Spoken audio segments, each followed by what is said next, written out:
one day I came to a show. I was in a crew. I had my black clothes and a bag. I was running in late, you know, coming from church. I had a blue skirt on with pink flowers, long blue skirt. And he looked at me. He said, "That skirt would look really good in My Fair Lady." We weren't even thinking about doing My Fair Lady. 2 years later, he said, "We're doing My Fair Lady. Do you still have that skirt?" The memory was just amazing that he had, and the eye for detail, and I did wear that skirt, sure enough. I wore it as a flower girl, and he had a way of looking at people, as many of you know, and he'd pick out colors for us, like purple. He said, "Yellow is your color, Leah." So pretty much every show I wore something yellow after that.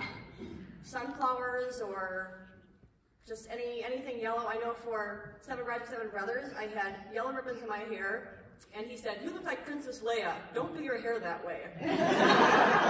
So I went from buns here, back here, and that was okay.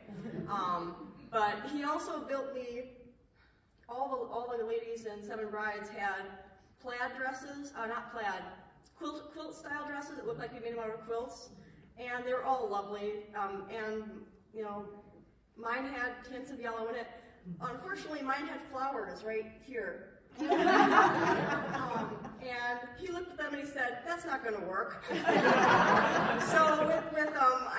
I don't know quite how the ladies did it in the costume shop, but instead of, they made the flowers get different colors so it didn't stand out so much, and it was appropriate. These are things that, you know, he always had an eye for the set, the whole costume, everything had to fit together, everything to look good, and always had, I want to say he always had a kind word for everyone, because he could be very blunt, but he's, you know, Christmas and Roger and patio players are synonymous, I think, in all of our minds, and this is going to be a different Christmas without him, but he's still here, and he's in our hearts, and that's the most important thing, for sure.